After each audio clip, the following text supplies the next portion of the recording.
Students, today we're going to talk briefly about the cabinet. The cabinet, simply put, is a group of advisors to the president. And I'm going to be referencing the textbook here. So if you could open up your textbook. I'm on page 316. It stated in the textbook right underneath the cabinet, one of the first responsibilities of a president is to select his or her cabinet, people who serve as some of the president's closest advisors. Note as you continue reading down that it's each of the 15 executive departments, the vice president, and other key officials. Okay. This process is assisted by the media early on as the president nominates people, and sometimes they elect, the president-elect team may leak some information, which is on 317, to kind of get a feel about what the American people might think about the choice. A very important part of the text is on 317, when the text clarifies some potential reasonings as to why a president might pick who they pick. I want to draw your attention first off to the last point, which is demographic diversity. Increasingly in the 21st century, the president is selecting people that includes a diverse group of people.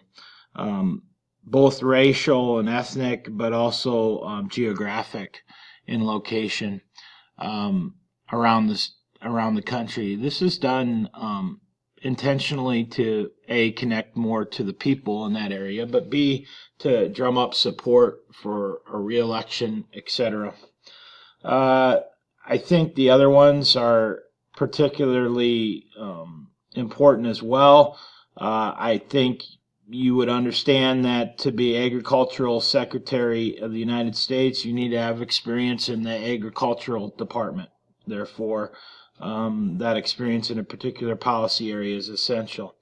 It's also essential that you match up your very similarly with the president, although nobody will match up perfectly. With this president, currently, we've never had so many people get fired, quit, so much turnover in the cabinet. That's a particular concern of mine, and I think it should be of the American people. Now, moving on to page 318, it's interesting because the text talks about the function and changing role of the cabinet. All right. So one of the guys that's most interesting in this department is Abraham Lincoln. His book by a historian named Goodwin talks about him selecting a team of rivals. I like this idea as it relates to leadership and how do you, in our larger class concept of power. I've argued previously that we get power by giving up power, and Lincoln intentionally gave up power by selecting people that may view policy different than he did. However, I think it's interesting that in the text it states, in the third paragraph, Secretary of State Seward had this to say about how Abraham Lincoln viewed his cabinet, and quote, "There is only one vote in the cabinet, and it belongs to him."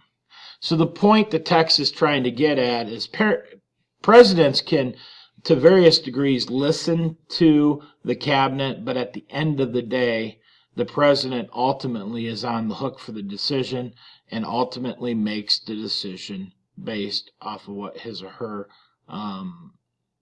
what she or he thinks is the best decision for the country.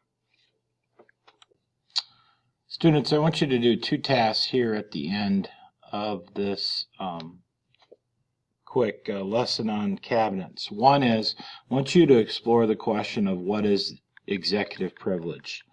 In the text, they allude to executive privilege, and that might be something you want to start with, but then use web resources to assist you in that.